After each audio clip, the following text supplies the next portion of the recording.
Upgrading your bathroom? The Home Depot can help you upgrade that upgrade at the Winter Kitchen and Bath event. Right now, add the finishing touch with an exclusive Kohler Katoon faucet for just $89. It's available in a stylish brushed nickel finish, and you'll only find it at the Home Depot, Kohler's #1 retailer. So upgrade your bathroom and let the savings flow. The Winter Kitchen and Bath event at the Home Depot. More saving, more doing. Valid through March 24th while supplies last. Blog Talk Radio.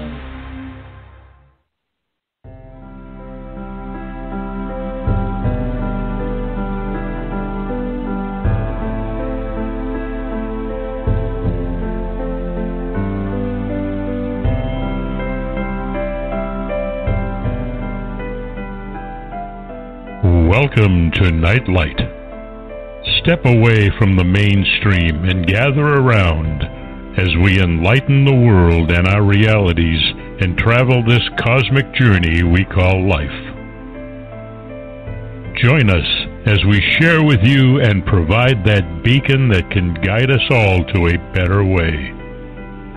Explore with us as we examine a metaphysical montage of spiritual insights, covering everything from the mundane to the magical, UFOs to unicorns, and everything in between. This is a time of awakening, of sharing and evolving, of spreading our wings and soaring on the cosmic breath of creation.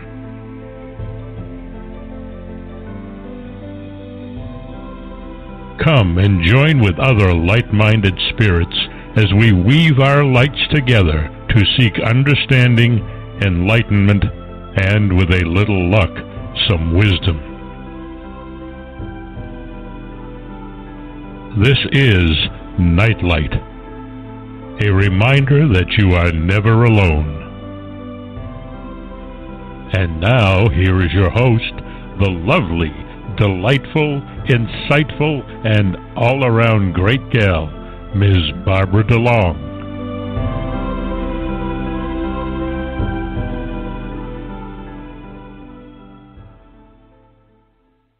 And if that doesn't stroke the ego, I don't know what will. My thanks to Ken Quiethawk for doing that amazing intro for me. He is a phenomenal man, and he and his wife are native storytellers. You can find them at nativestorytellers.com. Please check it out. It's a tradition and it's an art that is fading from memory for a lot of people, and it's something we should be reminded of constantly. I am so excited tonight. I have as my guest a friend. Solaris BlueRaven is joining me tonight, and she is probably one of the most talented ladies I've ever met. She is full of wisdom to overflow. She is an author. She is a guest host. She is a host. She has 2 of her own radio shows. She's talented beyond belief. She's written some of the best books I've ever written.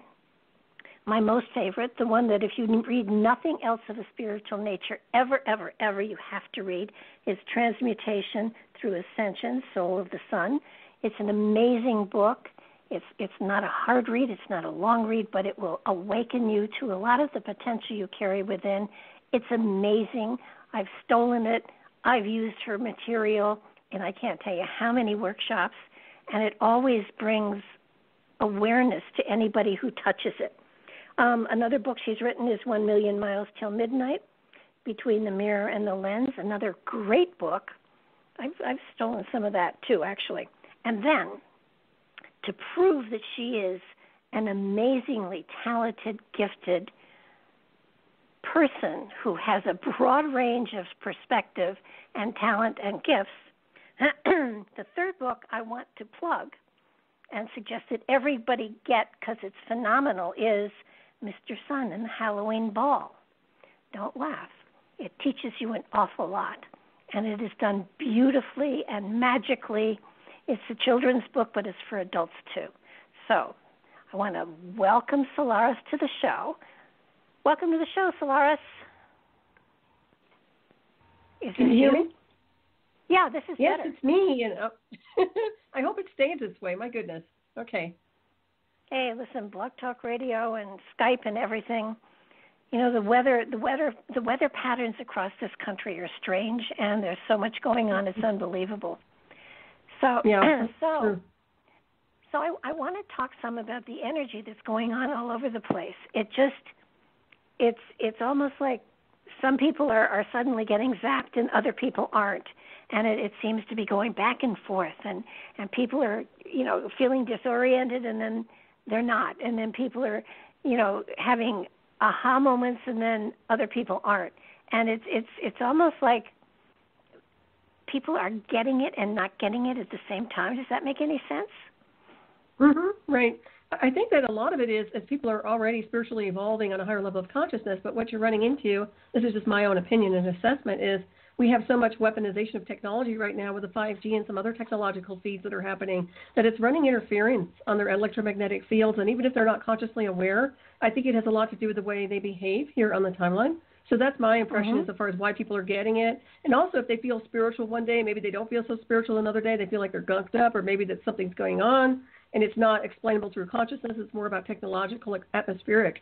So that's what I see. And I'm seeing a lot of it, and I have a lot of people that have been complaining about not feeling as good with technology and certain dirty electricity and devices and things like that. So that's part of it, in my opinion.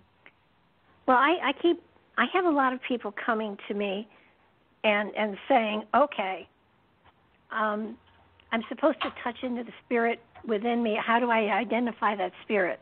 How do I know when I'm connected to that spirit? How do I?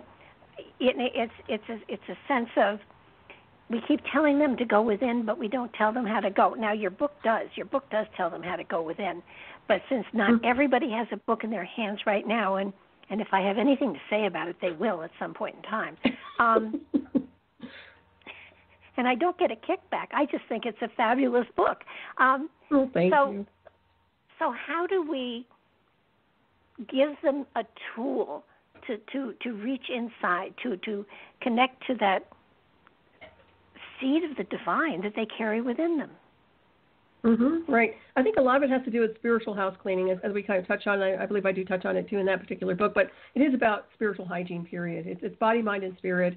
It's learning to assess oneself, also shadow one's behavior, to see what's going on in your everyday life, what's contaminating your environment. Is it atmospheric? Is it a bad relationship? Is it your workplace? Is it the TV? Is it whatever it is? You know, look and assess your environment, first of all, see how much toxicity is bombarding you. That's one thing, because if you're constantly bombarded, it's going to be a lot more difficult to be able to access the divinity within. Even though you're a divine, beautiful, celestial being, it's very hard when you're constantly being saturated with negative vibes, negative entity, you know, attachments and such.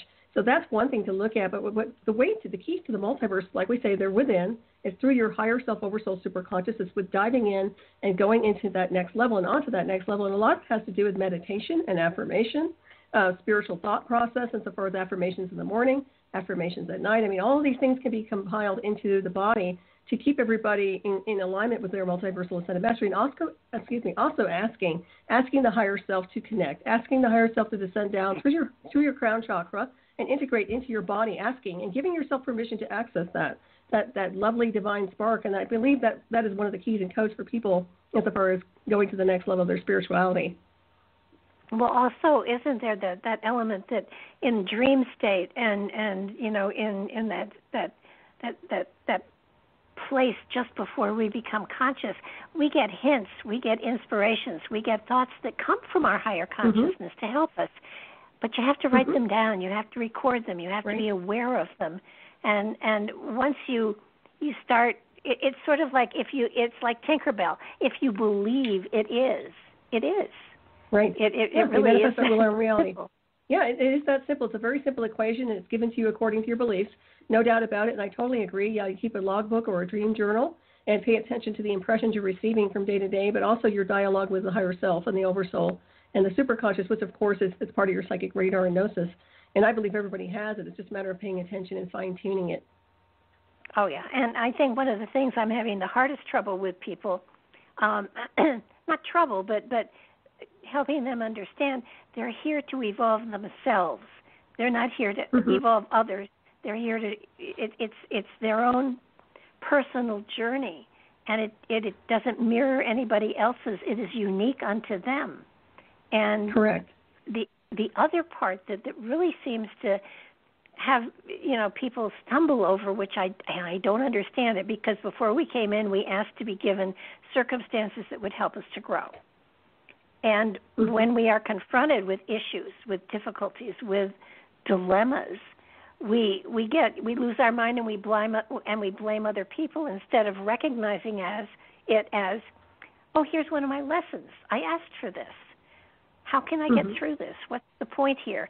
I'm supposed to grow somehow and not blame other people because something is going wrong, but to understand that this is a challenge to our creativity to help us become a better spirit.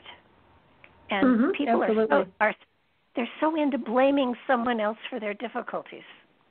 Yeah, they're projecting it on everybody else. Yeah, I agree. I mean, it is the law of attraction.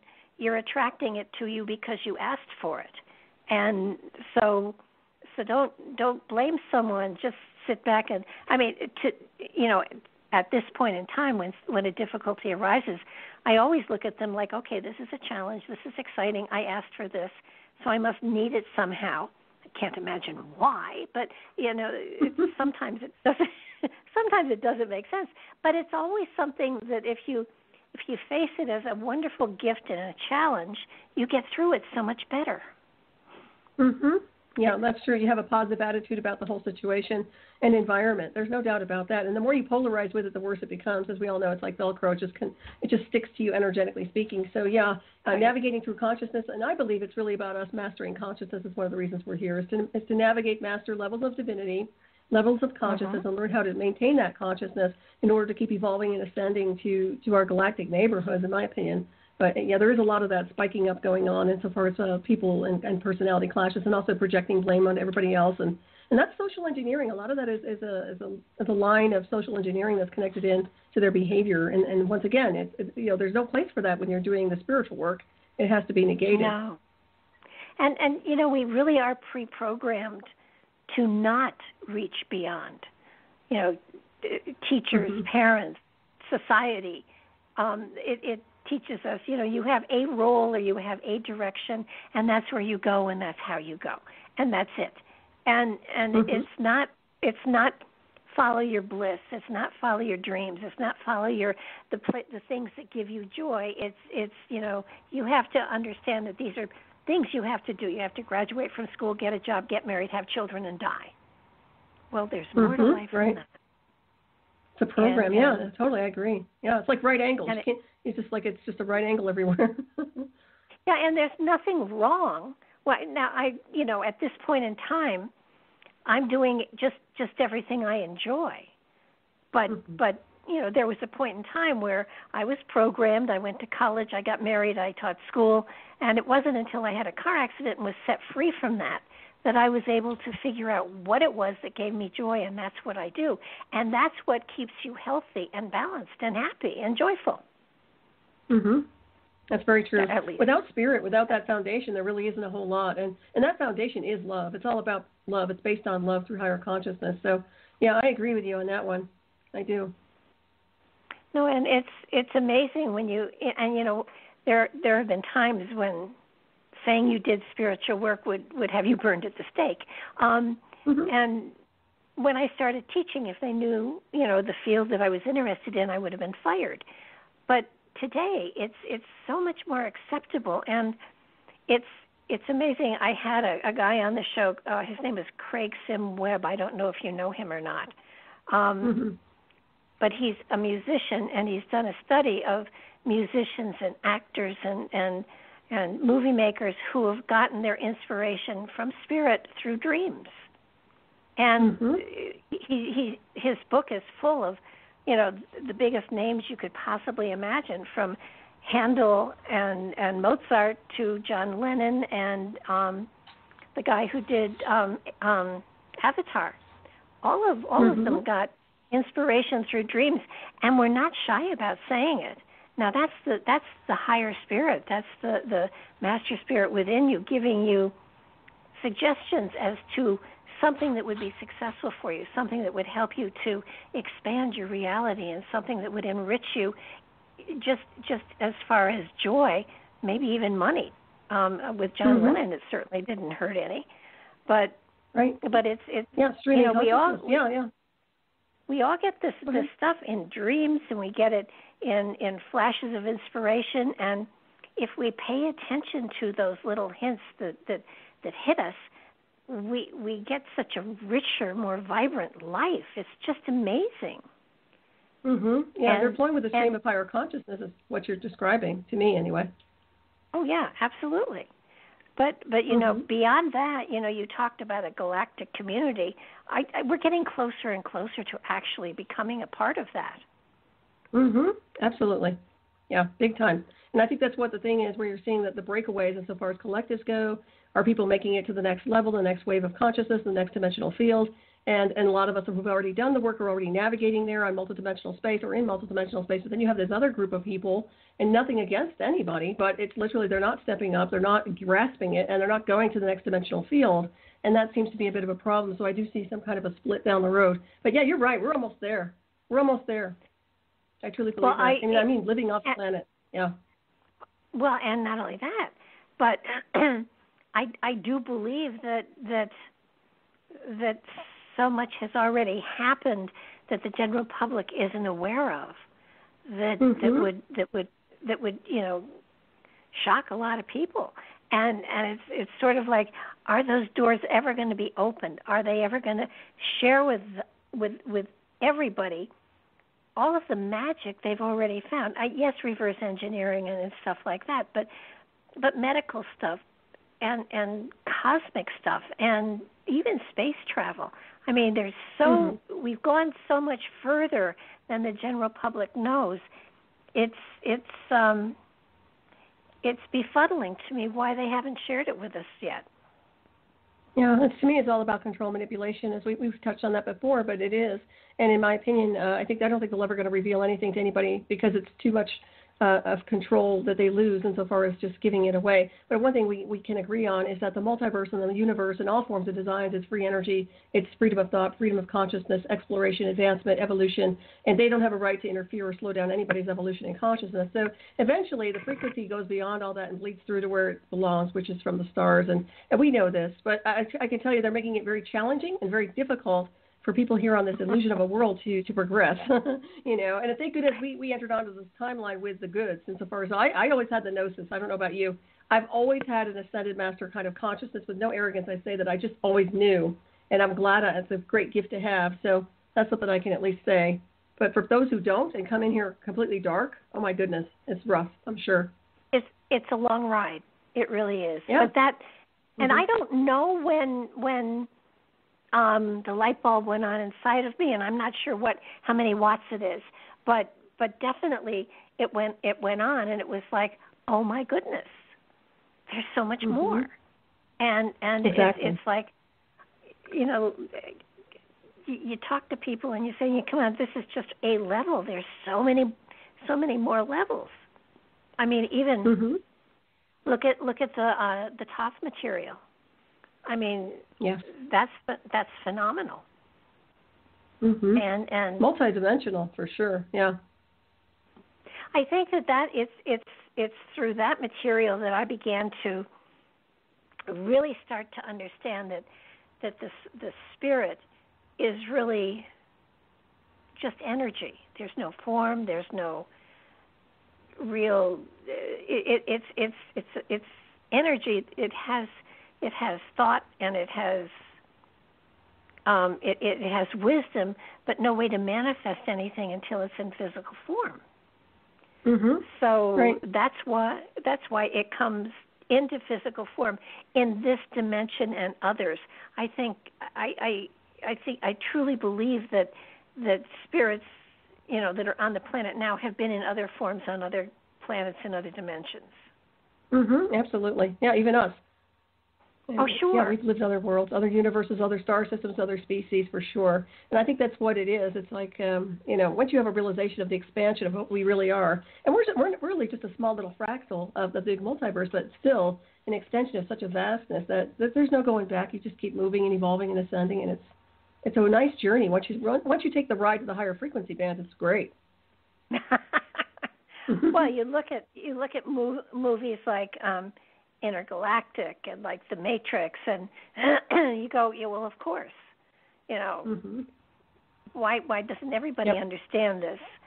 And you know, I look at it all and I think it's just okay. So they have been seeding our consciousness by our entertainment venues for generations. So if this is on the screen, if this is, you know, it only takes 45 seconds to put the viewer into alpha. So that once they're in alpha, you're imprinting their consciousness with the possibility of something else, which is the coolest thing ever. I mean, provided you're imprinting it with something appropriate. Well, exactly. Yeah, it's mind control, but you have to pick and choose your poison, as they say. Yeah, no doubt. Well, I think most people, I think what I've been seeing of late are people really coming to the point where I'm not having people coming to me with a help me. They're coming here with, can you show me where my tools are so I can do this better myself? Yes. Correct. So I get that too. There has been that huge shift in, you know, I know there's something else. What are the tools that I can use? What are the tools that, you know, I can open myself up with? And, you know, you have to explain that it's not a can opener and things aren't going to come out, you know, just pour out of you, but they open the possibility so that you can take that step within yourself. And it's a magical journey. It really is. It's just a phenomenal, joyful experience, but it's a matter of taking the time to give the time to put the work into it, whether it's meditation, whether it's affirmation, whether it's whatever, you know, just taking classes and reading books just gives you wisdom, and that's dry unless you put it into practice and live it. Exactly. You can watch forever. That's the thing about the internet. It's kind of like the YouTube channel. Everybody can learn from YouTube, yes, to some degree, but you literally have to get out there and do it yourself and actually put the energy in motion physically, just like a martial arts or anything else. So I think people are starting to grasp that. I do, but there are a lot of people who are still trying to figure that out. And, of course, you're right. It's not just like a quick fix. And plus, there's baggage. So once they start opening up, they've got to decode everything. They've got to do a cellular release. They've got to start clearing out the emotional body, the mental body, the physical body, the subtle energy field, the astral body. Otherwise, they're going to, you know, there's so many levels to the psyche to be purified. So there are a lot of different things that they need to work on. And I know they have, you know, once you start that groove and you change your lifestyle, it changes everything around you. Your whole environment conforms to the reality because it's the reality of consciousness. Oh, absolutely. And it's so, I find it's so exciting, and yet, you know, you kind of want to compare notes with somebody, but everybody does it differently. So there's no way to do that. So it's a matter of have you tried this? Have you tried that? You know, and you know, I find that some people have been very creative in how they do their stuff, but they get somewhere they're supposed to go. So that's the important thing. But it's also, and you made a really, really good point there. It's getting rid of the garbage, getting rid of your baggage, and unpacking the trunks, and at the very least, just have an overnight bag. That's right. There's so much that, yeah, I mean, there's so much that we have stowed away inside of us that needs to be flushed out. You know, you can't carry grudges, and you can't carry angry thoughts, and you can't. I mean, there's so many things in our lives that we kind of swallow and put to the side because there's just no way for us to deal with them at the time. And you know, you have to go back and sort of revisit some of this, and then let it go and flush it out, and open the windows and let it go. I know that when my mother died, my sister, who has studied shamanism for more of her life than she, you know, has done other things, and she said, you know, we're going to have to do a clearing ceremony here, and she spread her mesa out, and she said, we're going to do a forgiveness ceremony. And I said, okay, that sounds good. And she said, I'm going to forgive you something, and then I'm going to pass the stone to you, and you forgive me something, and we'll go until we're done. And like 4 hours later, I mean, she started out with, I forgive you for cutting my pigtail off when I was 4. And I looked at her, I said, you're going back that far? And she said, yes. And And hours and hours later, I said to her, "I forgive you for making this go on as long as it has to." And I gave the stone back to her, and she said, "I guess we're done." I said, "Yeah." That's great. But I have to tell you, we've been friends ever since. Yeah, that's really cute. I like that. That's a nice way to do a ceremony. People should do that. Families should do that instead of iPhones. Pass the rock around. Yeah, Seriously. they were her not sandstone, but soapstones, and those are great. Yeah. were for her mesa, and it's the only time she's let me touch them, and so it was, at the time it seemed silly, but it worked, and I agree. Sometimes you have to go through something like that you feel a little foolish at, but okay, I'll participate if this is going to make things better. I don't care. I'll feel a little foolish. And yeah, I ran out of things to forgive her for before she ran out of things to forgive me for. Son has been a horrible sister. No, that's funny, but it's interesting what people store in their psyches. Yeah. And you never know where somebody is going to hold that grudge. Say, well, you did this, or you said this, or you didn't do this, and it's you just don't know what some people are going to hold on to and not process.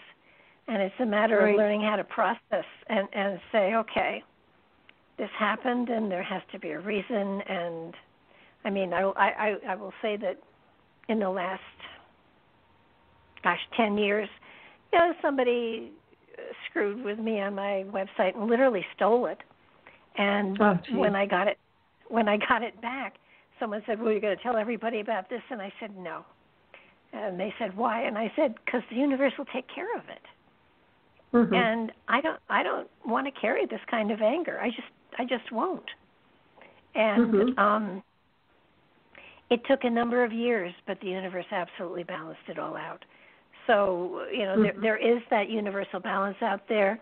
It is sometimes we get in the way thinking that we're going to get even, and all we do is pile on more stuff we have to process. Right. So yeah, I'm still waiting for the universal wave to hit the people that did the induction to me, but I know that's going to happen. And I did the same thing. I put the truth out there. I put my books out there, and then I left it. I just walked away. I had no other choice, really, and recycled it to source, to the full light universe. And I'm expecting at some point in the continuum there to be accountability. I don't know what dimensional field that's going to be in. I don't know what wave that's going to be for these people, but I do feel like that's going to happen. And I took my personal energy out of it, but it is hard to do. It's not easy. It really isn't. Oh yeah, we're not talking. You stole my parking space. We're talking. Oh no. You really impacted me in a horrible way on the physical, mental, and spiritual level. So and on purpose, it was malicious intent. Yeah, definitely. Well, there's a lot of viciousness out there, and that's part of it too. And one thing was interesting, you're mentioning the forgiveness thing. I agree with that. Forgiving yourself and also processing, but also you were talking about holding grudges, and I agree. It's kind of like they didn't need to do the work themselves. So if they were upset about something maybe you did to them when they were a child, they should really go within themselves and forgive and let go of that before they dump it back onto you for a mutual forgiveness session. That's just my own thought, but that's the way I see it. It's kind of like do the spiritual work, and you won't need to feel like you have to do that kind of a thing where you have to bring them in to say, you really hurt me, and it's like they don't need to do that. Just talk to the multiverse, talk to Source, talk to your higher self. Let go and release that yourself through light. And people can do this through consciousness. That's part of the cellular detoxification. I know you realize this, but it's interesting because people don't need to drag everybody else in. It's okay in a sense if it's something you wanted to do and you're willing to participate. But really, in a situation like that where anybody's been wronged by anyone or anything, it's a solo thing. It's private between you and Source and your creator and your higher self. And you go in and you sift it out, and you work it out, and you let go. And you recycle and you breathe in light, and you're bringing the multiversal Son and Master that you are and integrated in. And I guarantee you will feel the energetic shift. Guaranteed. Oh, that's just my answer. Absolutely. And when these situations come up and smack us in the face, it's sometimes not so much, lots of times it happens with interaction with another person. And so many times, people say, well, we need to talk. Well, really you don't. They do. Well, you also need to talk with yourself. Why has this triggered this in me? What am I holding on to that this is a trigger of any sort? And it's more of a communication with yourself than it is the other person. Because again, it's your journey in this lifetime, not that other person's. And if it doesn't work for you with them, then it doesn't work. I mean, you don't want to change another person. You have to honor who they are, and if it doesn't work, it doesn't work. So I agree. It's kind of a matter of recognizing that your own personal journey, it's fine to share it with other people, but if there is an issue, why does it strike that chord in you? What inside of you from this life or other lifetimes does this bring up a need for you to get angry and have a fight? Because there's no point. Who was it? Was it Chief Joseph that said, "I will fight no more forever"? I like that. I think it was him. Chief Joseph. Yeah, I'm pretty sure it was. It makes great sense. Well, it's true because it's like perpetual. It's perpetual arguing. I mean, who wants that? Who wants that negative rifting? Yeah, I mean, if something in me is saying something's not wrong, first you have to check at what's inside of you that is yelling and screaming, and sometimes it's a trigger from your past that is waving a red flag that doesn't belong to the person you're fighting with. Right. And I agree. Fighting. Yeah, I'm at a point in time in my life where fighting doesn't make any sense. It's a waste of time. No, I never liked it. I can do a healthy debate with people. I'm very fierce, but I can honestly tell you I never liked it to begin with. That's why I've always channeled my energy through martial arts or being an athlete or even my writing, because I really don't like that whole thing. I break the arrow and walk away. The problem I've always had is that people come after me. They hunt me down for warfare. They want to fight me. And I'm like, all right, you're asking for it. Then I armor up and I go after it. But I really don't choose to do that. That's not my path. And I'm more about spiritual enlightenment than anything else. But, yeah, people do like to argue. And I think that's also, if they can't get your attention on a positive scale, they'll get it on a negative scale. That's the only way they can get your attention. Another thing that you mentioned that I think is very interesting is this whole idea about sharing the experience and sharing your reality with somebody else. And I see this an awful lot on Facebook, where constantly people are needing some kind of support system like a lifeline, where they're constantly sharing pictures and their identity and whatever they need to share with other people, like that's their lifeline. And to me, excuse me, I don't think they should be doing that, quite honestly, because it's a journey that should be very private.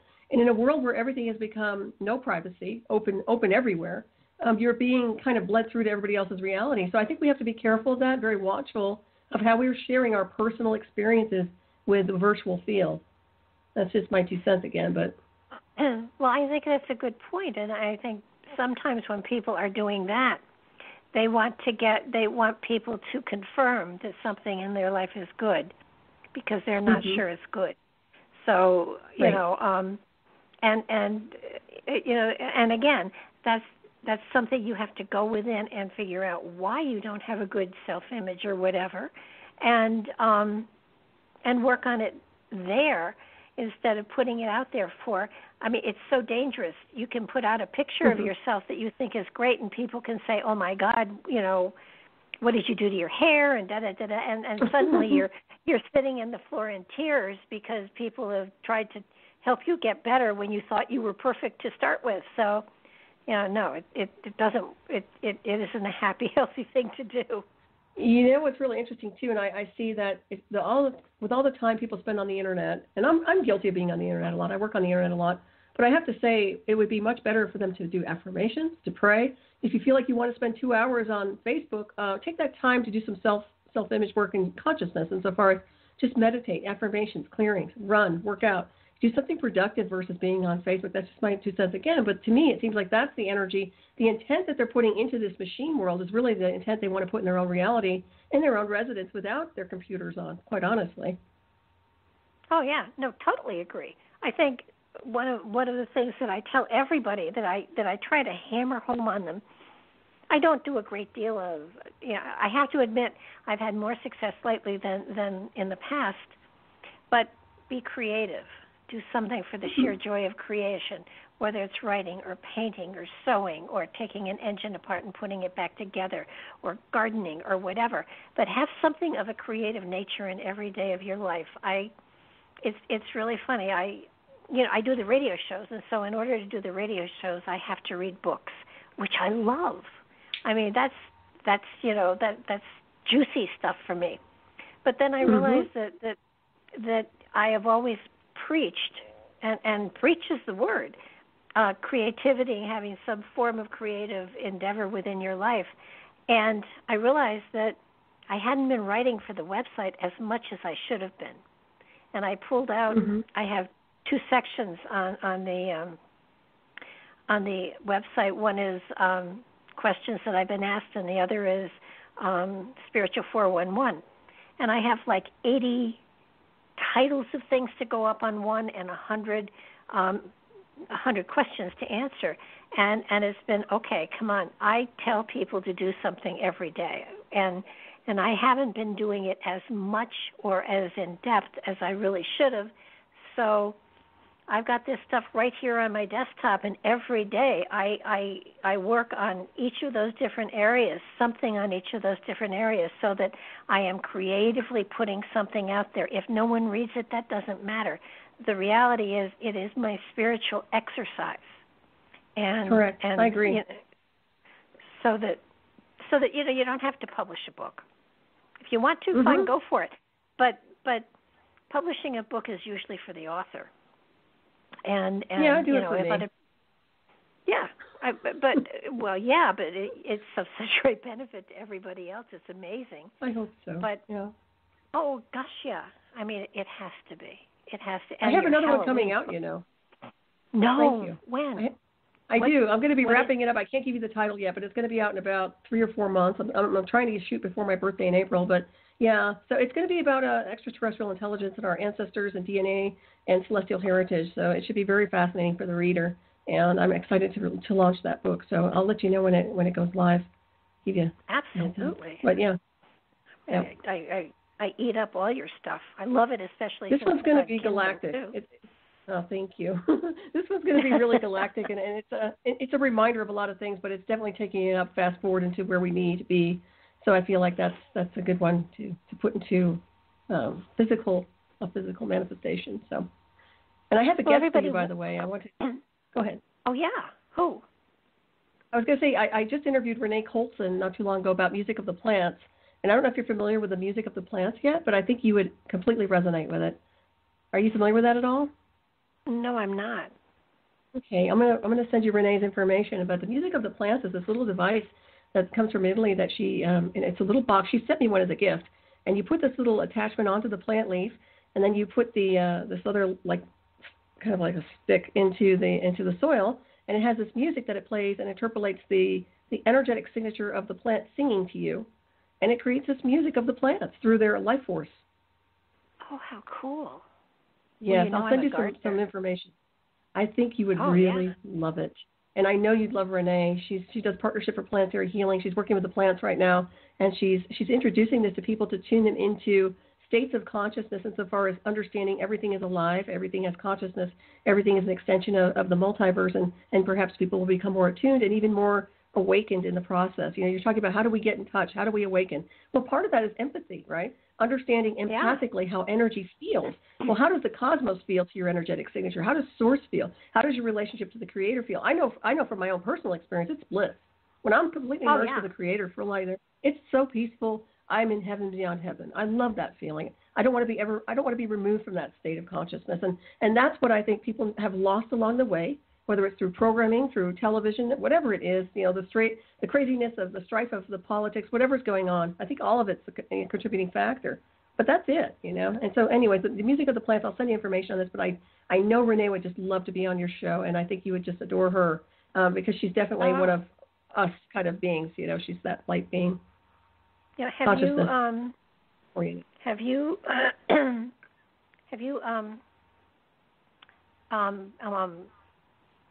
had Craig Sim Webb on your show yet? No, I haven't. So we're going to do guest exchange. I'll swap here. you. I'll swap you. Okay. He was wonderful. Okay, he is really good. Mark's been really good. I don't know where he is. He's probably hiding out in the background. But tell Mark I said hello because he's always been very helpful about my scheduling guests for me. Thank you. Oh yeah, I think he's hiding out in the chat room actually. Okay. Well, hi Mark.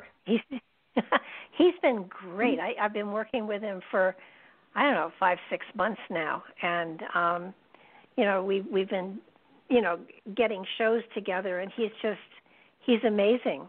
He's got us booked into September, and excellent. Without blinking, and he has such great ideas constantly. It's amazing, and it was a blessing that he was available, and I said, come on board. And you're such an awesome host. I've said this before. I love your show, and I love being on your show. It's so enlightening. It's so peaceful. You're such a beautiful spirit, and you're so intelligent. It's really enjoyable, and that's one of the reasons I love being on your show. And I love having you on mine. Aww. So, yeah, I mean that too. I love the show. Well, thank you. I do too. But I get to talk to so many amazing people like you. I mean, it's just, it's hard to find somebody, in the neighborhood that you can sit and really spew spiritual stuff with, so that that I've connected with you. I mean, Freedom Slips, at least I connected there. So it's been this has been such an amazing adventure. I want to jump back a little bit, because you mentioned everything has energy and everything has a spirit and everything has an energetic that it vibrates. And so I'm involved with stone chambers and stone everything. If it's a stone, I have an affinity for it. But there's no way to carbon date stones. There's no way to, but there has to be a way to measure the antiquity of a stone edifice somehow. Aside from, I can step in one and I can get a feeling for a time frame, but that's just my energetic blending with that energy, and it's not documentary. You can't document it. You can't scientifically say, oh yeah, she's off by 3 years or anything like that. It's impossible to scientifically date stones, and yet the stone structures and everything are, as far as I can see, the most ancient memories of the past that the planet has now. So, right, and the crystals, absolutely. Well, yeah, crystals too, yeah.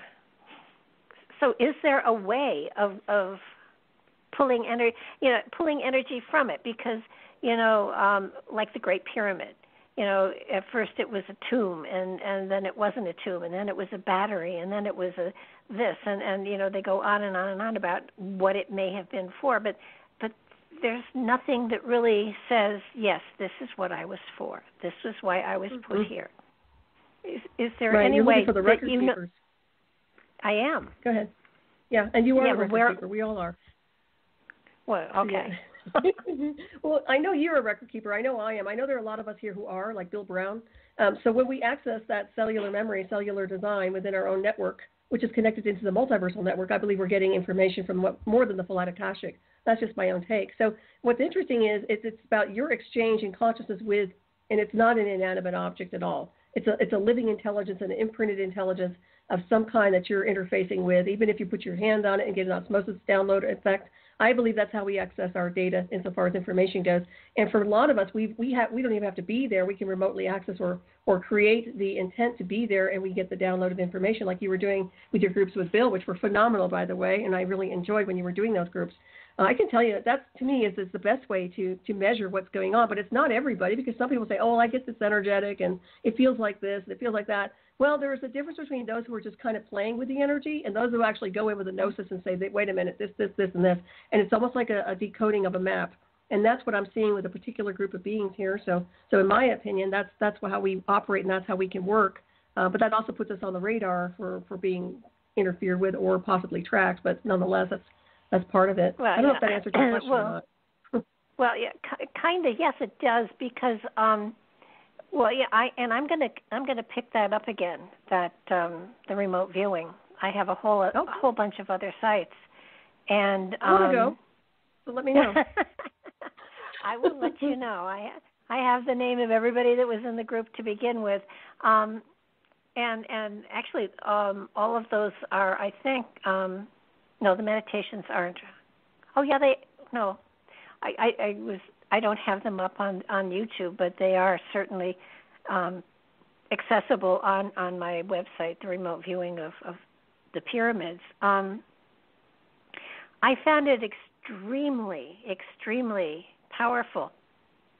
I mean, I will admit they were short meditations, but the cool part was I took everybody out of body to do it, so that it was, you had a freer consciousness to experience and to go into and experience what we were doing. And I don't believe that stones are solid nothings, because for the most part we're working with granite, and granite has quartz in it, and quartz is where history is stored. So conductors of energy, yeah. So to me, I get a feeling for stuff, and especially with stone chambers, I believe there was a race of people here that goes back in antiquity, and it can't be cubbyholed into Adena or Woodland or Hopewell or Mississippian or whatever, but the stone chambers in New England are not like the passage tombs in Europe. They're different, and I believe it was a different culture, and I believe some of them are portals to another dimension.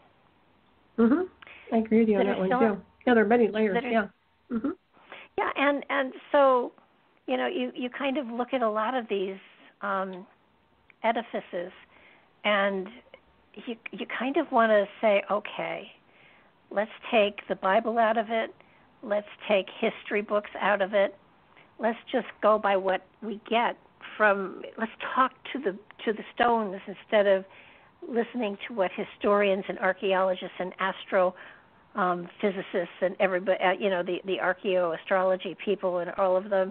Let's just wipe the slate clean, and what do you get? And for me, when I'm doing something like that, I'm getting, first of all, I'm getting love. Then I'm getting peace and harmony. Then I'm getting a culture that's no longer on this planet but once was. And so I do believe that there are several. Probably, I think the Anastasia are another. I think they stepped into another dimension altogether. Right, they say, and it has a lot to do with their level of consciousness, their ability to rearrange their biomolecular field to accommodate another dimensional field, which of course is about phase shifting, teleportation, and also traversing the galactic highway. And this is what I mean by we take our bodies with us. We're able to, if we really were fine-tuned to the Ascended Master, complete full light harmonic, we could literally navigate without a ship. And I think that's the whole theory, not even a theory, but literally what they were capable of doing before mankind showed up on the timeline here with a lot of density. So I see that insofar as the capabilities go, and perhaps that's what you're talking about with where did they go, what happened to them. I think that it was very, very esoteric on a lot of different levels with a lot of ancient civilizations. I believe that they're evolving elsewhere, not physically dead, but literally found the ability and capability to traverse and go away and ascend out of here. That's just my own take too, but Well, anyway. This planet is not going to go anywhere until everybody has gotten to that place, and then the planet becomes a spaceship. So, it's sort of like I look around and you see some people that are so, it's almost like they glow, and I haven't seen this, until just recently that there are people out there that are beginning to see that there's another way. And it's amazing to see, but they're few and far between. But there are so many other people that are really ready to do the work, and it is work. It is deprogramming. It is reprogramming. It is opening yourself up to the potential of Jesus said in the Bible, "This and more things will you do." I mean. It takes you away from the programming of childhood and lets you to use whatever foundations they gave you to step on to move to another level. And you don't negate it. You don't, trash it. You just say, okay, I'm going to go beyond it. And, thank you for the stepping stone. Yeah. I agree. And the one thing I do notice is that I always said, when in deep water, become a diver is my motto. Seriously, I don't believe in limitation. And even if I take a few hits in my process of evolution, I still ascend. And even with the technology I've been through and I calibrated to, I was like, the first thing that came out of my mouth was, I can handle this. I can do this. I can navigate this.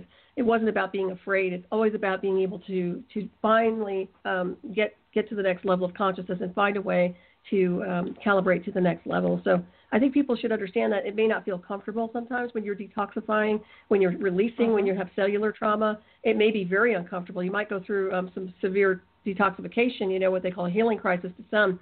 But at the same time, the next level of it is more light integration, higher consciousness, more release, and the next evolution of who you really are as a multidimensional being. So I think people should keep progressing, and even if it feels a little uncomfortable at first, keep doing it and keep going there, because it will not feel uncomfortable. It's like exercising, if you get sore when you work out and you've never worked out before, and then eventually your body calibrates. It's the same thing. We're calibrating to a new state of consciousness, to multidimensional light waves. We're also being interfered with technologically, so we get to learn a lesson how to navigate through technological warfare programs, which I learned. I was on the 101 fast track on that one, I guess. But you can. So we've learned all kinds of things, and we keep progressing and growing.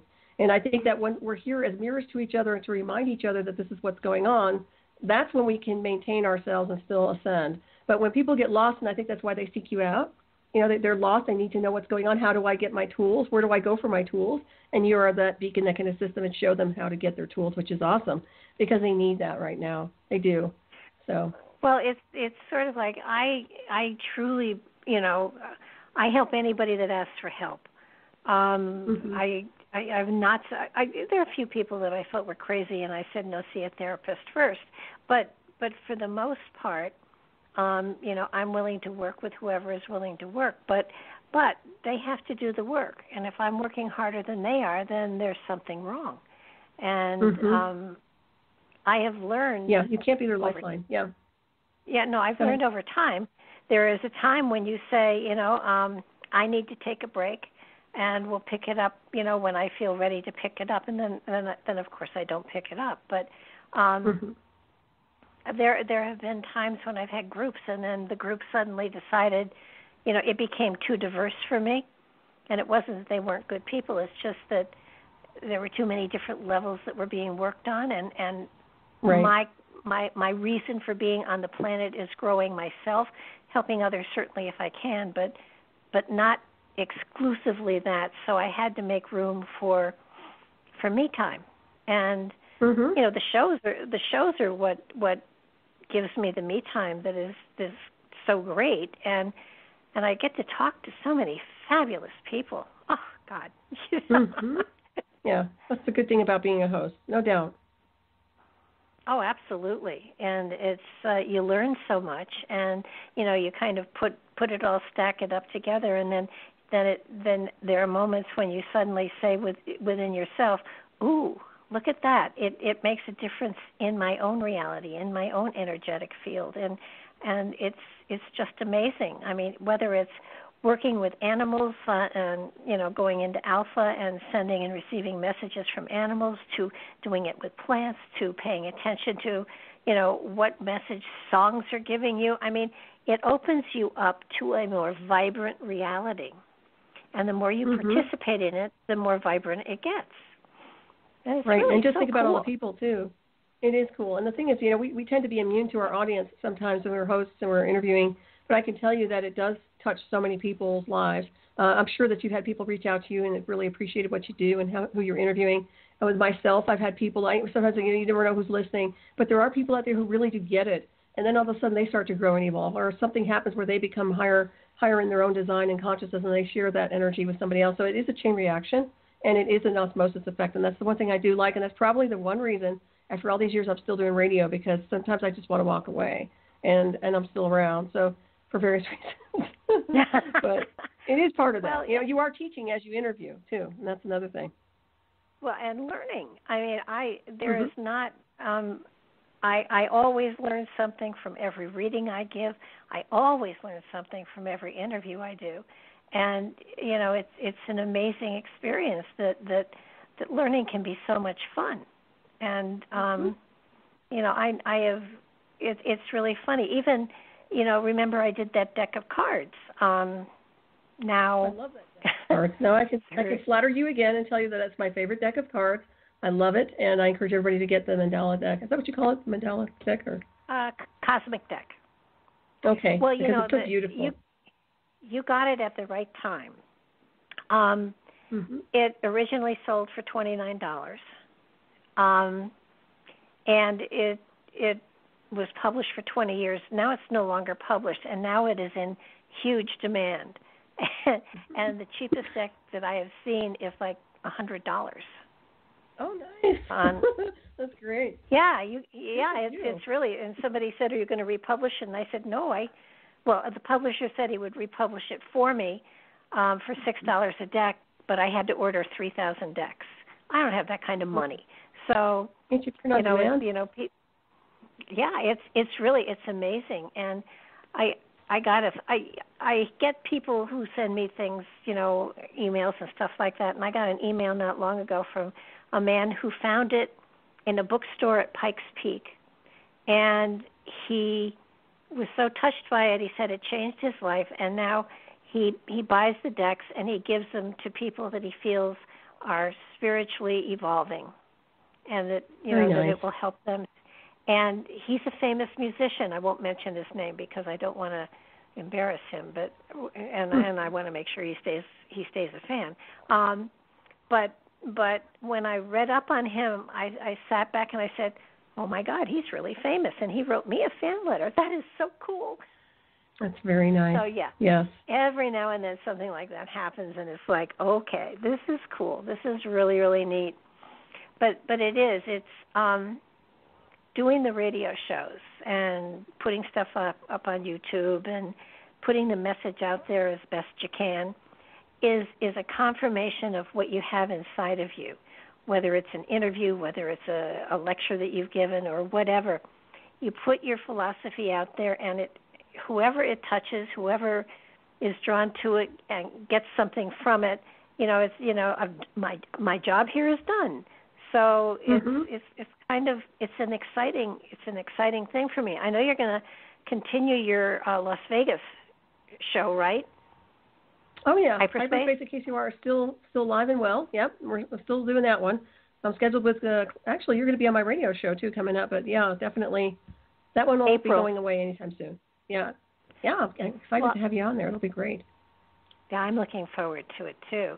I think that people like you that have this kind of information to share, it's important, and you have the ability to put such vibrancy into the information you put out there that people are drawn to it, and they tuck it away, they use it as they can, but you put a message out there, and I hope that's what I do too, that there is so much more to this life, and you don't need to pay for it.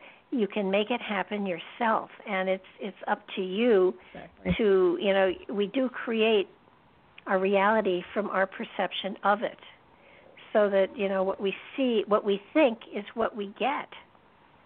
So exactly. And so keep your reality clear, as I say, and that's the bottom line. And of course, it's like I have to do it too. I've been contaminated in the past with all sorts of warfare programs, so it is about really doing a check and shadowing your behavior and stepping up to a higher frequency band and not getting sucked into the lower dense polarization of people and their garbage, because they're spiking up and arguing. They're getting fragmented to some degree. A lot of people, not everybody, but quite a few.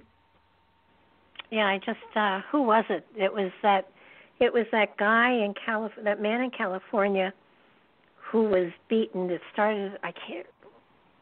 Rodney King. Was it he that said, "Why can't we just get along?" And there were riots going on all over around him. I mean, people don't back it up until somebody dies, unfortunately, or they're bleeding, and that's just not okay. And this is why I said, somebody's going to get hurt when they keep escalating and escalating. It starts with sticks and stones. It starts with insults and verbiage and stalking, and then it goes to the next level, and it just gets out of control. And that's why I say put the brakes on it before it gets to that level, before people start getting hurt, and then they're saying like they're sorry, because sorry after people are dead is not okay. I mean, you really have to just back it up beforehand. So I don't have to give a lecture. I know you know the drill, but you know what I mean. It is frustrating when you see this type of a craziness, and it's all global. I mean, we're seeing all the global stuff that's going on right now with politics. So yeah, but it's, you know, the politics are one thing. You know, they're playing a game on their own level, but the common folk have total control over themselves, and they can change what's going on in the world by who they elect, among other things. And but it just, you know, it's kind of like there were people in the concentration camps that kept their peace, that kept their joy, that kept their souls alive.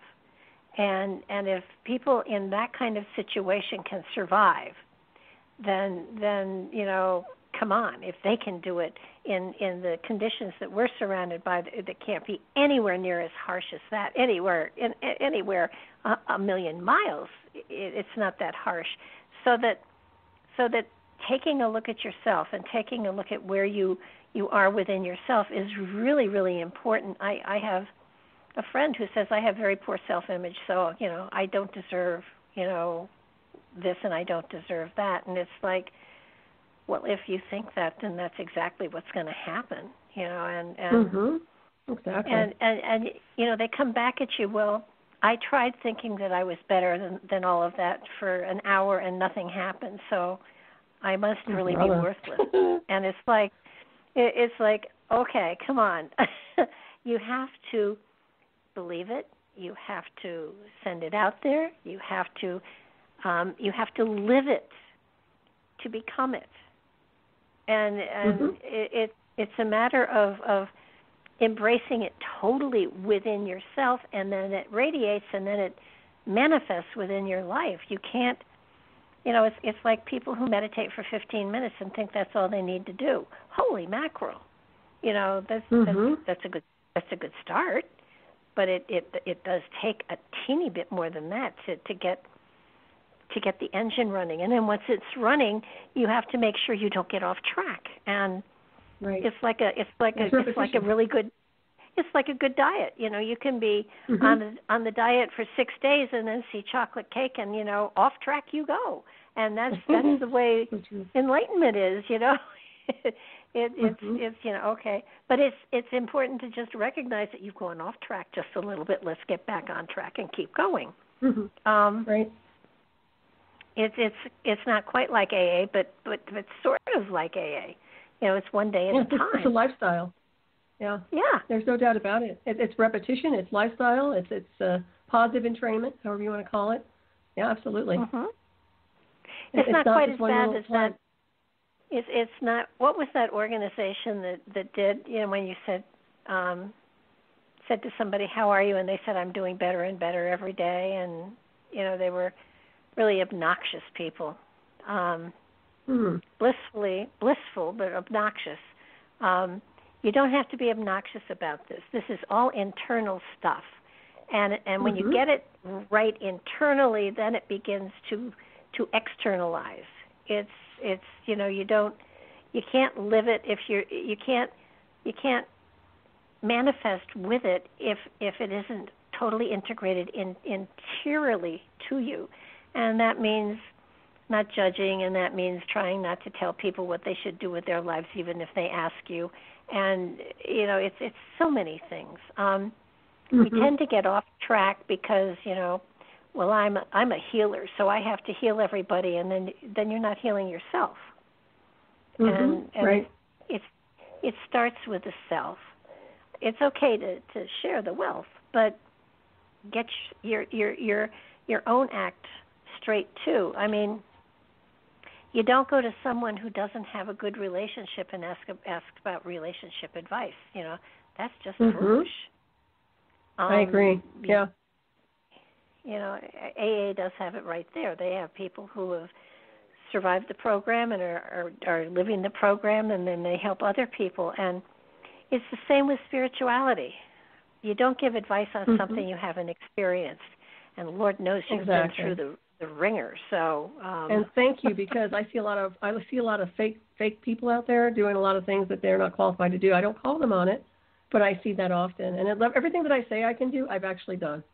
So it's not me just saying, oh, well, my gosh, you have such an extensive background. Well, yeah, because I've done all of that. I wouldn't put it on there if I haven't. But a lot of people haven't. And I find that interesting more and more with this, and I don't want to get into that, spin, but it is interesting to see a lot of people out there who literally don't have the qualifications but are doing whatever they're doing. And then it's like ducks in the kitchen. I mean, there's this, they make a mess. What's that, Duck Soup? Do you remember that children's book where there are all these ducks in the kitchen making a big old mess? But it reminds me of that because they don't know what they're doing and they can do more damage than good in that, and that's the problem. So. Well, that's, you're absolutely right. I wrote someplace sometime, and I'm not sure exactly where. Oh, I remember. I was doing a church service, and I said during the service, it is written that a teacher who tries to teach a lesson they haven't experienced is teaching with empty words, and people know it and will ignore them. And after the service, somebody said, "You said it is written." I said, "Yes, it is written." Where? I've never seen it written, and I showed them my text of the sermon I gave. I said, right here, it is written. And this man said, "So you wrote it?" And I said, "Yes, it is written." And he said, "That doesn't count." And I said, "Well, what would constitute counting?" And he said, "Well, it has to be written somewhere important." And I said, "Are you saying that my sermon was not important?" They said, No. And I said, "Then it is written." And I meant it. It's like someone trying to talk about raising children who had none. You can give intellectual philosophy and textbook stuff, but unless you've actually been through it, you can't advise somebody on it. And you can't. And if you're going to ask anybody about a relationship, then find the person with the happiest relationship out there to talk to, because they know how to make it work. Right. Exactly. I know when and I've always made it a practice of, if I haven't the experience of a situation, I will say so. And there had been times where someone had lost a spouse, and all I could say was, "I can't imagine what you're feeling," but it has to be awful and it has to be empty. And then when Patrick was dying, he looked at me at one point and said, "Well, now you can speak from experience about people who have lost their spouse." And I said, "I didn't need to get that experience this way." And but it's true. Somebody comes to me whose spouse has passed away, I can say, "I know what you're feeling, and it will get better." And and they know. And the words have a different resonance when you actually have had the experience. And I can't explain exactly how it happens, but if you are trying to be an expert in a field you're not qualified to be an expert in, people can tell. Totally. And you won't be successful. I mean, I've seen that before. If you're teaching some sort of workshop, just you can retitle it, teaching the philosophy of this, but not teaching the actual of it, because you haven't done it, and it's just that's why your book, for me, Transmission Through Ascension, Soul of the Sun, rang so true. Right. I'm sorry, I know I belabor it, but I really, truly loved the book. Well, thank you. I appreciate that. And I love that book, too. Like I said, it's very dear to my heart. And, I've done some really good workshops with that book as a format in the past, and it's been very productive. So I encourage everybody to read it. Yeah, good. I'm glad to hear that. Like I said, you have the green light with me. You know that. Not many people get that, Barbara. So you are very, very.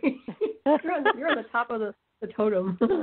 No, I bought the book. I handed it out, and I said, "Look, I'm not going to tell you this is my work. It's not. It's Solaris's, but she has such validity. Pay attention to it. She's been there, done it, and survived." So it's amazing. Yeah, no, I'm really excited you're doing another book, though. That's really cool. Well, thank you. I'm wrapping it up. I'm excited. I can't give away the title or anything. I don't want anybody taking it. I'm really protective of it right now. But it will be, as soon as it goes live, I'll be the first one to let you know. And you'll be the first one to know. Yeah, let Mark know too. But yeah, I'm excited. I feel like it's going to be a good book. So, yeah. Well, it's a good thing to put yourself out there, to put your information out there. At least we're not scrolling on papyrus and hoping, some Roman army doesn't come and burn your whole library down or something. I mean, it's we're getting things out there on the internet. We're getting things out there so that people can tune into and get the information, a decade or 2 decades or 3 decades from now. And I think that's important. I would love to write a book, but I haven't the faintest idea what I'd write about. So, I know what you know what? You just sit there and do what you do with your automatic writing and your remote viewing and put down a piece of paper and a pen, and I guarantee you something's going to come out, and you're going to be writing in no time. Oh, well, I'm sure something will come out. I know, and that's what you're probably supposed to write, though. That's my point. Is if I were you, Barbara, I would seriously think about writing a book when you feel like it. I bet you do a great job. I'd like to read it. I think what I may do at some point in time, in another 10 or 20 years, is publish my website. Because there's a ton of information there. And that's a great idea. And that way it's a little bit here, a little bit there. But, spiritual enlightenment, ascension, it's all very, very important. And, they're words. And basically, to me, it's opening up to the spirit within. And connecting my physical reality with my spirit. And kind of saying... And I made an analogy not a while back where there is that bridge between consciousness and higher consciousness that everybody's seeking, and there seems to be a wall. And for the longest time, we've been knocking on the wall and not getting anywhere. And at this point in time, not only are we knocking on the wall to get in, but Spirit is knocking on the other side to kind of connect. So it feels like it is a time where spirit and physicality are going to be merging to a better, higher degree, so that all of the wisdom that's been carried through time, all of the cosmic insights that are there, all of the interstellar stuff, all of the connections with extraterrestrials. I mean, there's so much information that we carry within us that let's face it, we all even have alien DNA within us. I mean, our DNA is not just of this planet. There's cosmic stuff there, so that there is a family out there, a connection out there, and all of us have kind of reached for it and thought about it, and then wondered, what if the ship lands and it wants to take me home? Do I go? That kind of thing. Frankly, in a heartbeat, I'd go. But I'm definitely ready to live off planet. Yeah. What about the guy that wants to populate Mars? Do you think that there's any chance that that's going to happen? I think that he's going to be in for a surprise. I'm sure it's occupied. I'm sure there are many life forms there that are just dying to meet him. So that's my take on it anyway. I'd like to basically donate my services to some department, but I don't think that they're hiring in that illusion. I don't know. Taking volunteers. I was surprised when they said that the Chinese had landed on the dark side of the moon. There was never any more information or anything after that. I haven't really been searching for it, to be honest with you, but it seems to me that isn't it the dark side of the moon where all of the space stations are? Well, technically, they're supposed to have some facilities over there. In my opinion, I don't think that any of the information or the imagery we've been seeing is accurate, but that's just my take. It's just like NASA. Everything becomes sanitized to some degree, so you have to kind of take it with a grain of salt.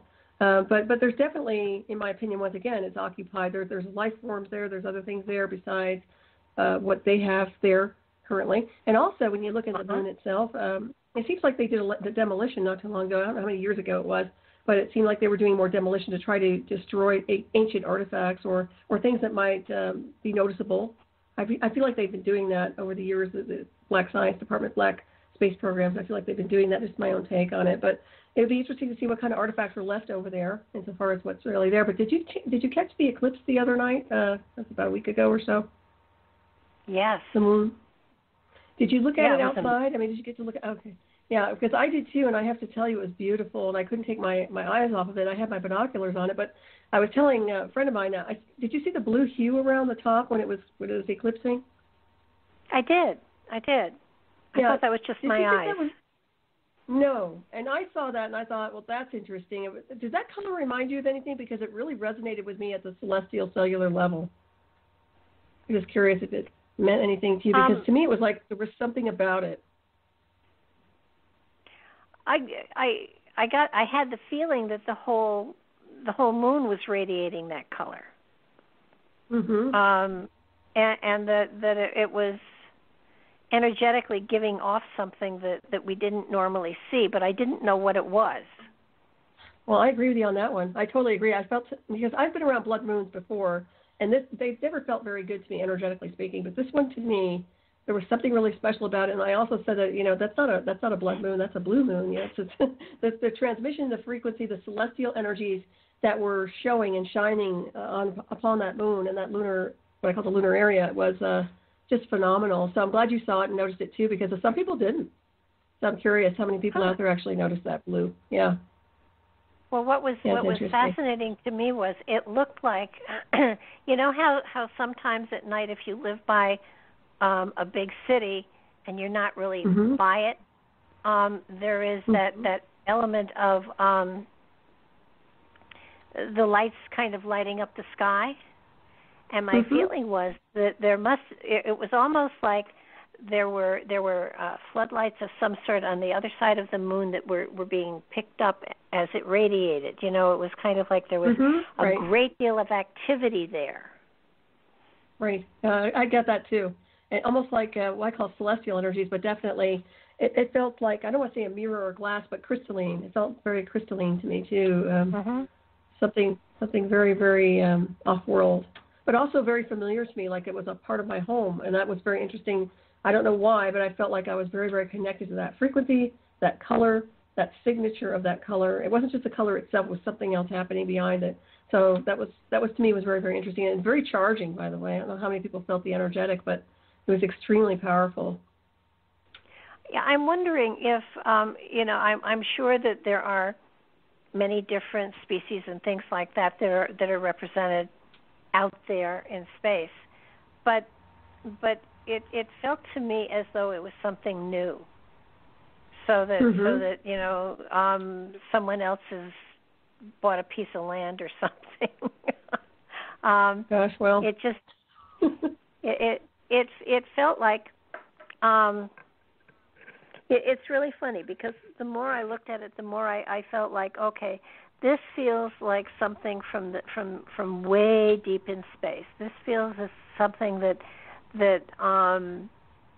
is seeking something here on Earth. It felt like a whole new level of spiritual essence, I guess is what it was.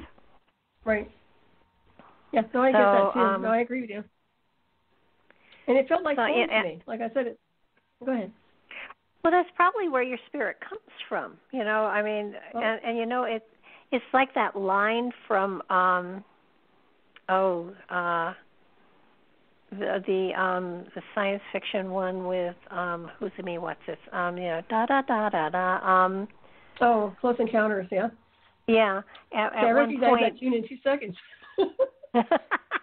I'm surprised I have no ear for anything, but to me, there was one line there when they were putting a spacesuit on him and sending him onto the spaceship, and people were arguing, and somebody turned to them and said, "He has to go. He was invited."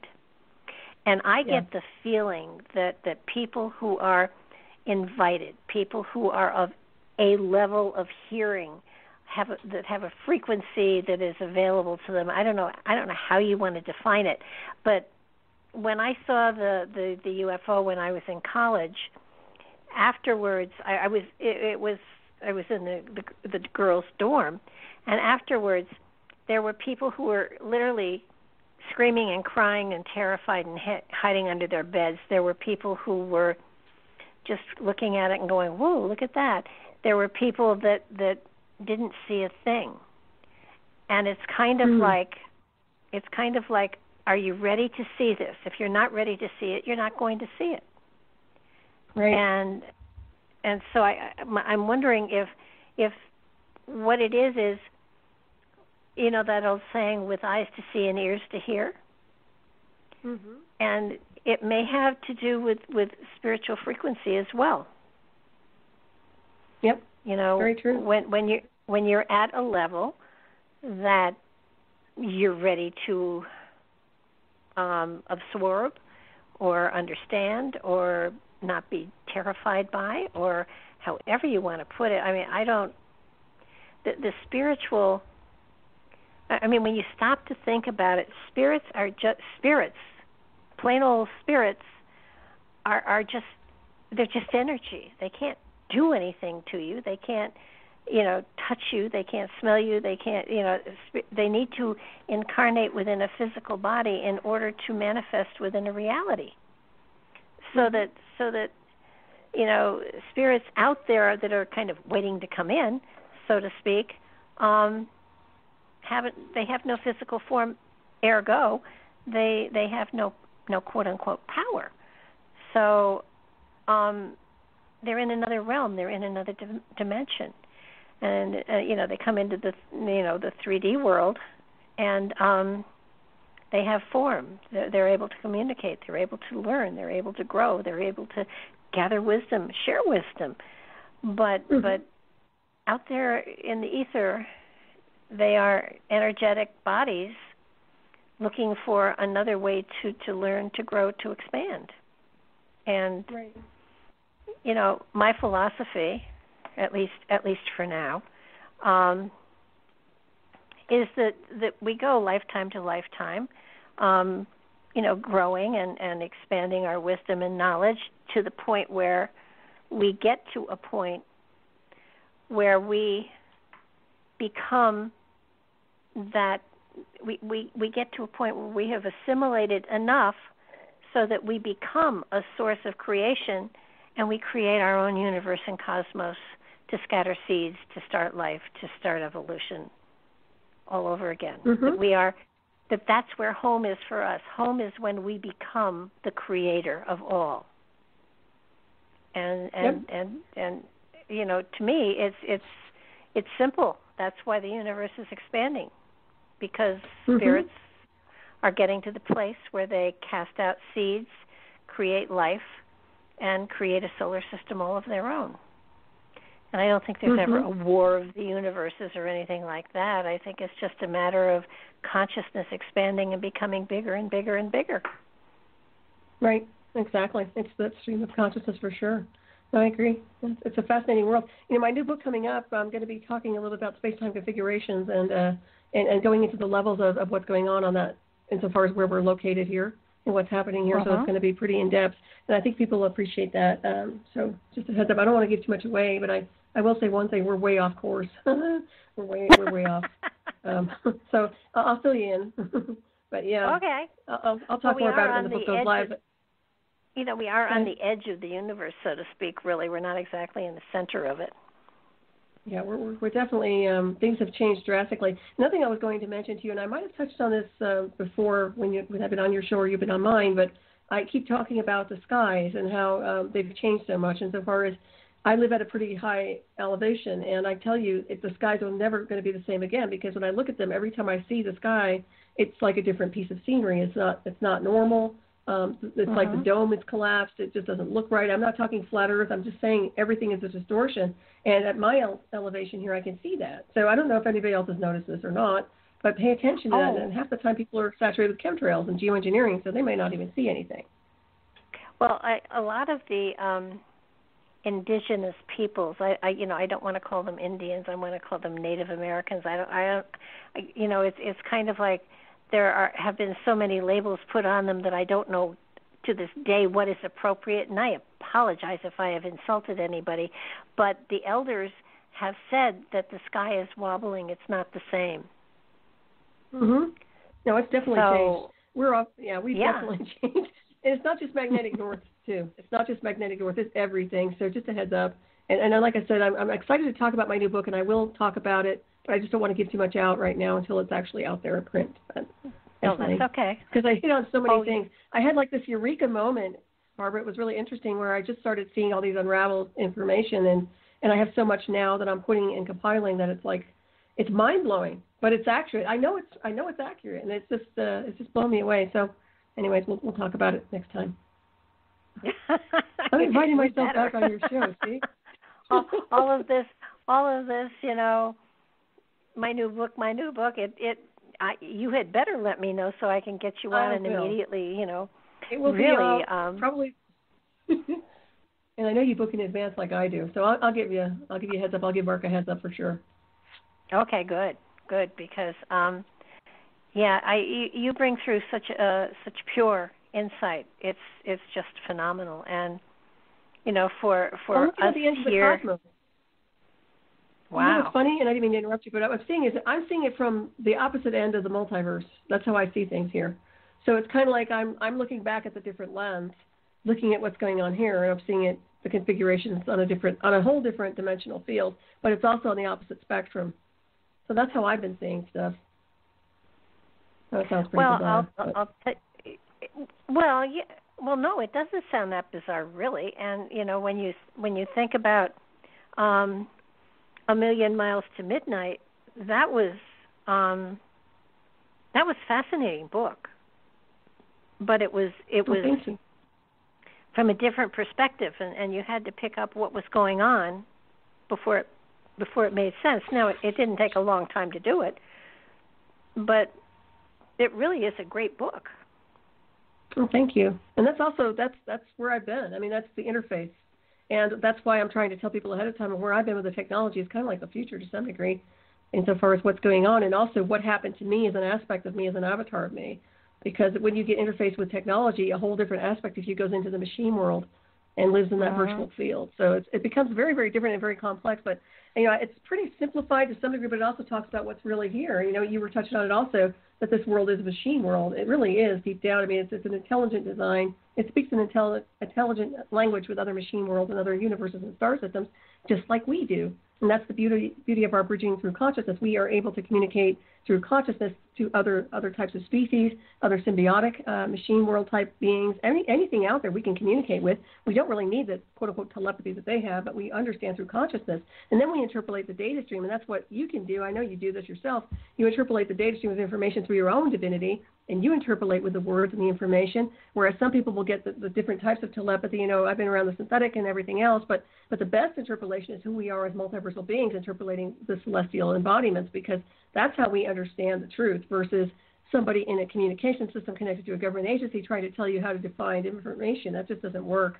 And that's what I had to go through. I had to break through the barriers of them because I knew they were trying to just, you know, they were trying to run interference against what I already knew. And I'm like, no, you guys can't do that. So. Well, I think what terrifies me is that children today especially are relying upon, you know, cell phones and computers and everything else, and they are missing the richness of life. It's frightening to me. And not only that, but I really think it's affecting their brains. They're turning off. They're not thinking anymore. They're just you know, learning by rote, spitting it back out, getting their grades, and getting on with life. They're not being taught to think. There's no more of the schools of Aristotle or Socrates or Da Vinci. There's no more thinking. There's no more analytical work going on there. There's no more teaching somebody to question and to reach and to stretch and to find a truth unto themselves. There's no more of that with children, and that's horrifying. And as an ex-school teacher, you know, I think, you know, what a waste of our of the children's brains that they're not being allowed to stretch as far as they can go. They should be, you know, Montessori was good and stuff like that, but I think there has to be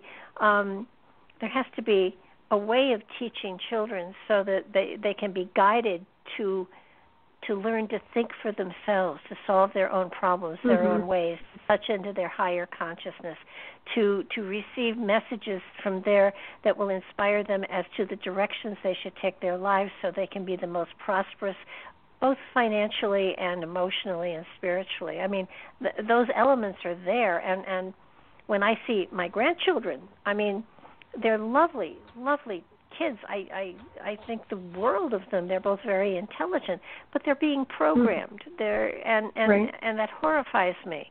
And it horrifies me because you can't survive in this reality without being programmed, and you can't evolve spiritually if you're so programmed that it's not letting it's not letting the spirit speak.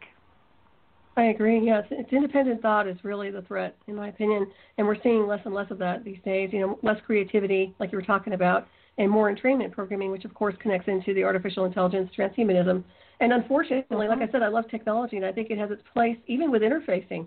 But at the same time, it's nothing that we don't normally do through the cosmos, because we are symbiotic ascended machines naturally, and that we're able to interface with our own body technology through to other species and life forms. So this is nothing new. These guys have just hijacked the signature and have recreated their own design and template for artificial intelligence.